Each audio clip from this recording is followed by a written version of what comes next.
I, 28F, recently lost my husband to leukemia. My husband and I had been married for 3 years before this, and his diagnosis was revealed to us just a month after our marriage.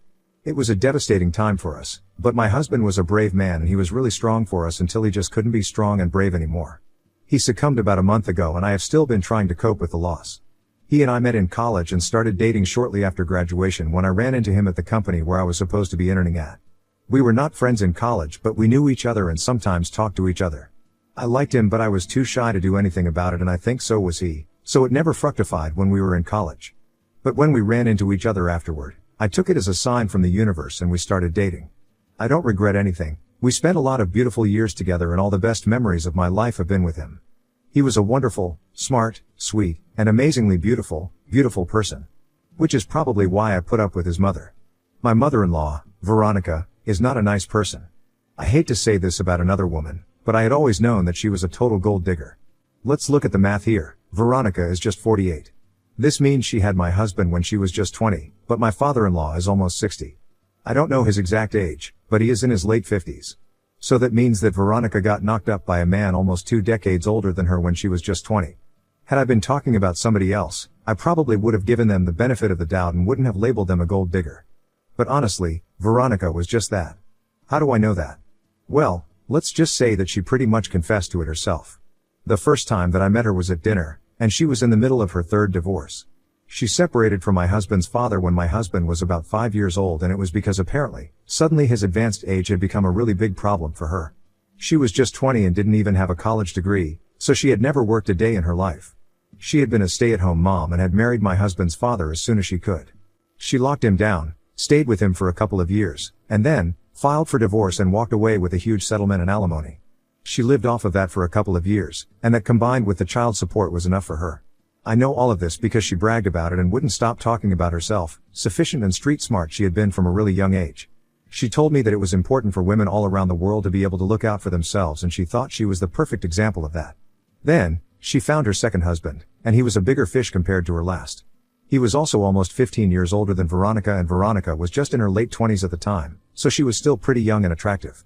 The guy had his own business, so obviously, he was a perfect man for Veronica. She flexed about how he was a married man, but she managed to impress him and win him over somehow. She laughed about how she had managed to break up their marriage and get him to divorce his wife just for her. He got married just a month after his divorce came through, and by then, Veronica was already pregnant with her second child. She gave birth to her daughter and stayed with her second husband for a significantly longer time this time. She stayed with him until her daughter was 8 years old, but unfortunately, this time it was her husband who cheated. But it was better for her because she still got alimony and child support. And these were rich guys that we were talking about, so you best believe that the money was flowing in. Even when she was talking about her second husband, it didn't feel for even a second that she had any regrets about it. She didn't seem to feel bad about the fact that she had broken up somebody's marriage just because she wanted him. And neither did she seem to feel bad about the fact that this guy had turned out to be a douchebag and cheated on her as well. To her, it probably seemed just like a deal that happened after the divorce, and her relationships were definitely purely transactional in nature. And finally, she started seeing her third husband a few years after her divorce from her second husband. At the time, she was probably around 39 and she was done having kids because she was sick of putting her body through that. 2 had been enough, her words, not mine. Her third and last husband was around her age, in his 40s, and he was also a businessman. I think it's safe to say that Veronica had a type, and that type was a rich businessman who had a ton of money, and would always keep her happy. She got married after around 2 years of dating and got divorced after 3 years of marriage. The reason for that was she wanted to be free, and marriage just wasn't sitting right with her anymore because apparently, it was a lot of work for very little payout, and her third husband was apparently really suspicious of her all the time, so she just couldn't deal with it and wanted out. She had enough money now, thanks to all the child support and alimony. She had saved some from it and was probably going to get compensated from her third divorce as well. This is the story that she told me when I met her for the first time at dinner. And obviously, the first impression was not a great one. I did not like her at all, and I honestly felt sick.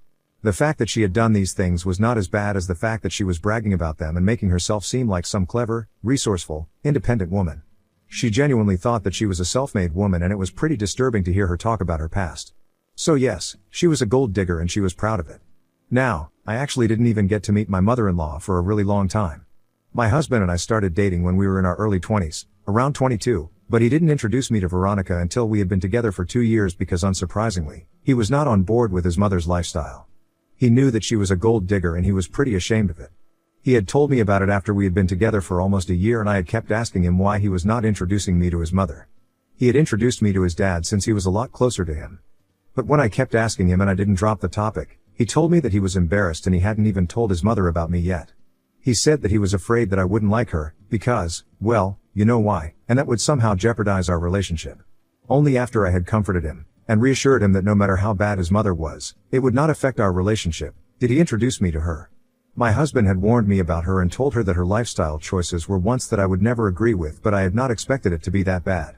And I definitely hadn't expected Veronica to be proud of what she was. After that first meeting, I didn't keep in touch with her, and thankfully, she didn't try to stay in touch either. My husband would visit her occasionally, but that was about it. He didn't cut ties with her because despite everything, she was still his mom, and he told me that he would feel guilty abandoning her since he was the only positive and permanent fixture in her life.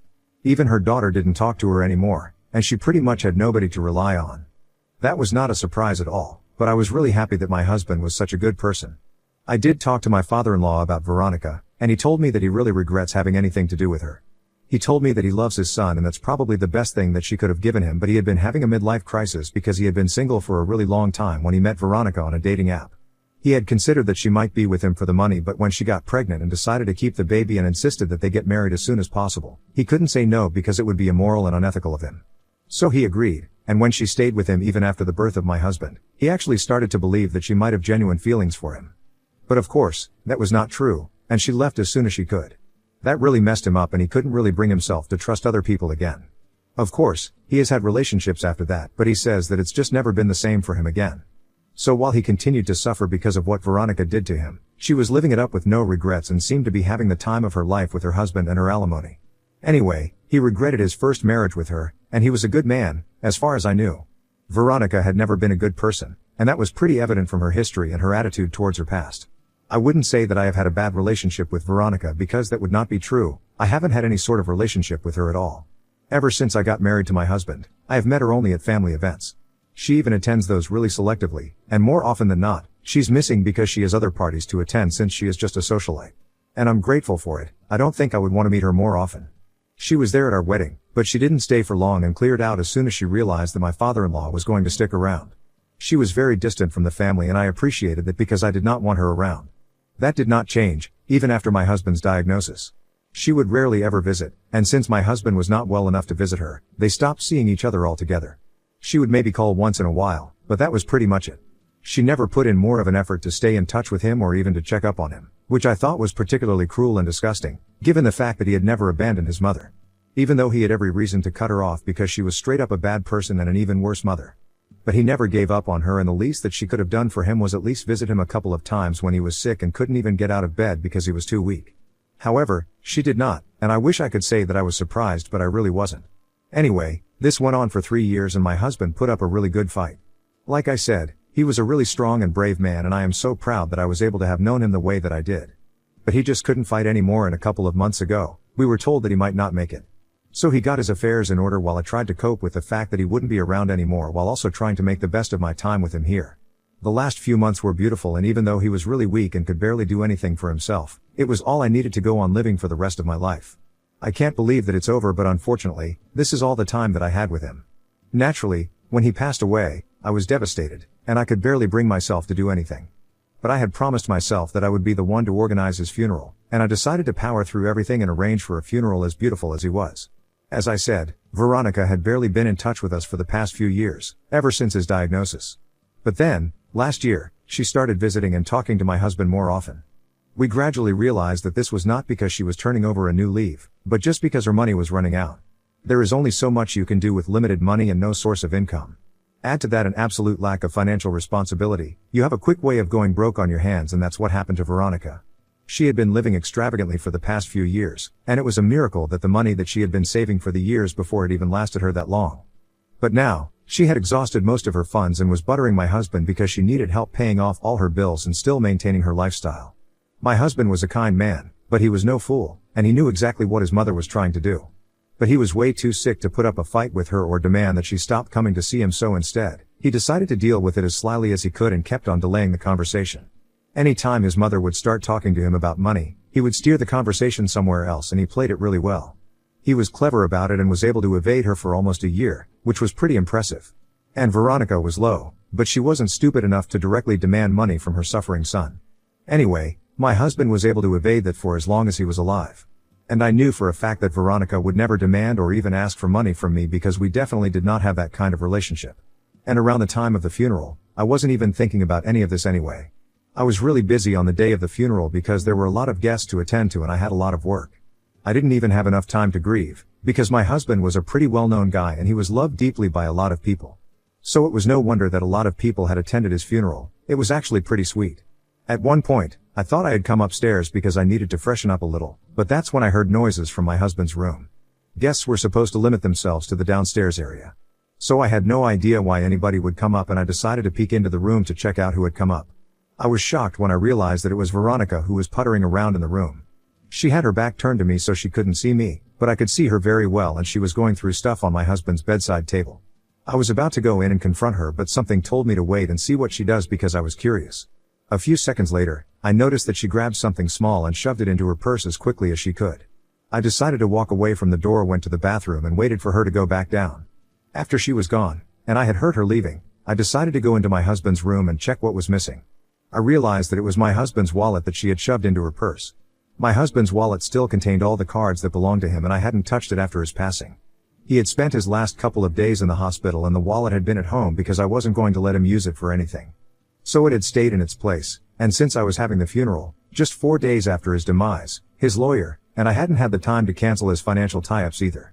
We figured we would do it in the due course of time because anyway, it was not going to be in use, so it wouldn't matter. But when I saw Veronica take that wallet and leave, I knew that she was going to use it for her own gain.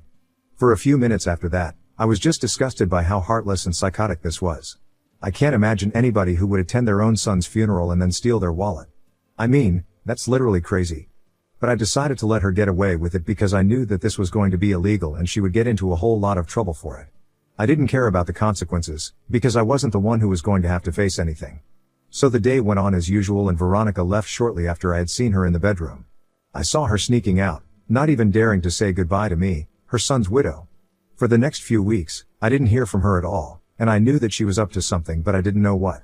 The next few weeks, I was barely in touch with anybody because I was still sorting out all the legal aspects because my husband was now gone.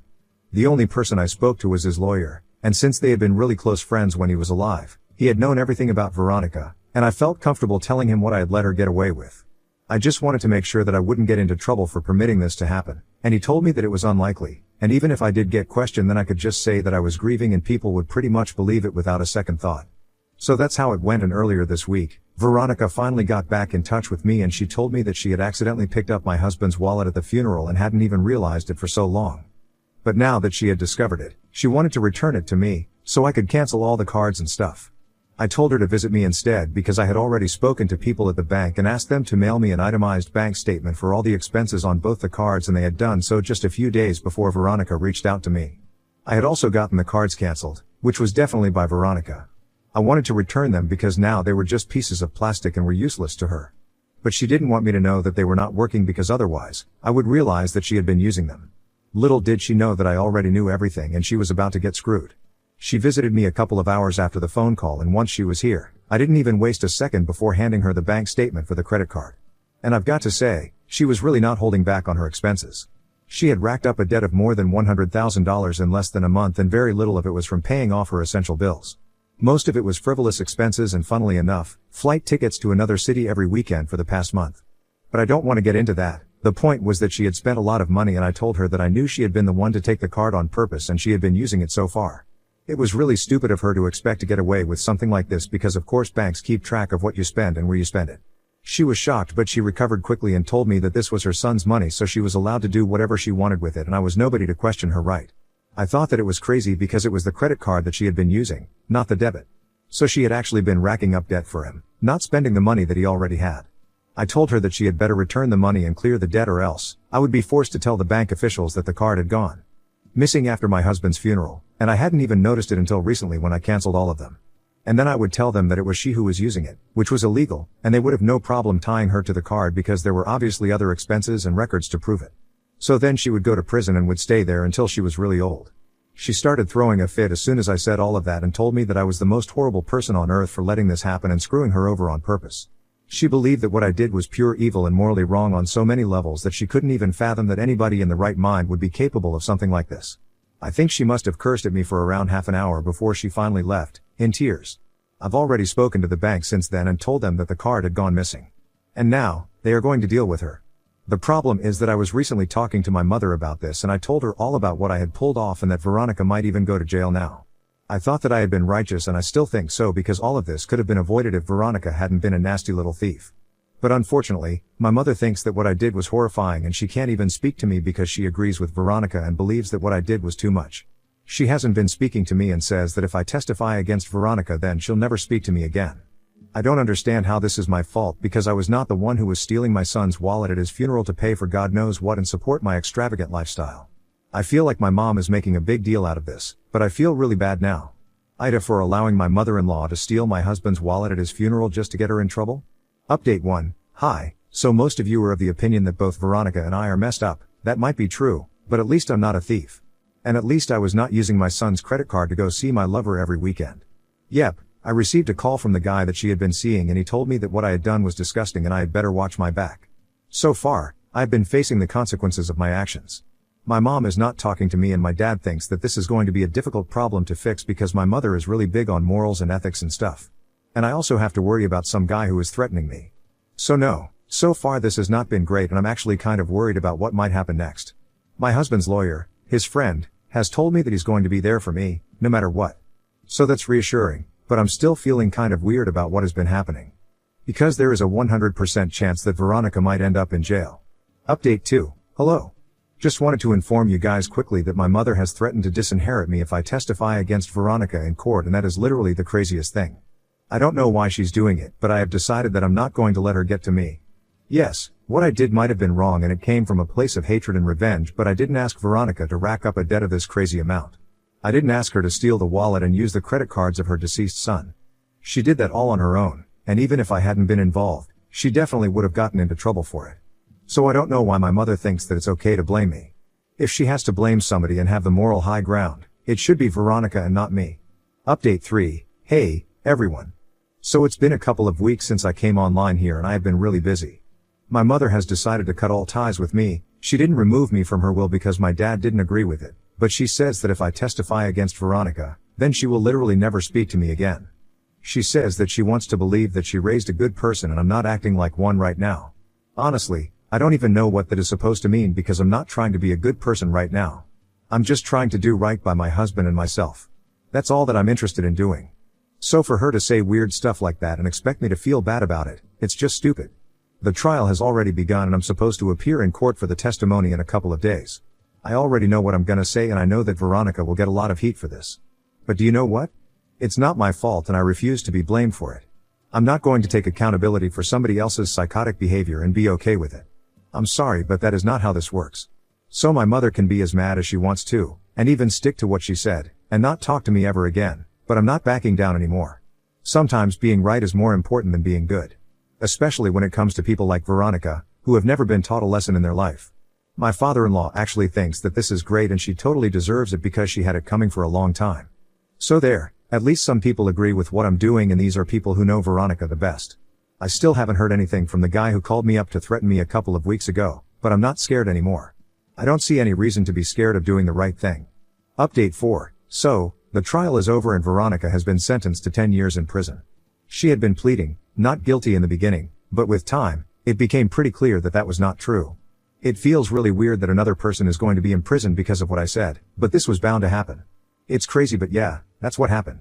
My mother lived up to her promise and has blocked me everywhere, after telling me that she was really disappointed in me and that she was never going to speak to me for the rest of her days. I don't know what's going to happen with us, but I'm not going to apologize for anything. Because I don't care. My dad and I are still in touch and are going to continue speaking to each other because he's not a weirdo who thinks it's wrong to send bad people to jail. So that's about it. Now that everything's wrapped up, I'm gonna try and process my husband's passing and cope with that. Thank you so much for hearing me out here.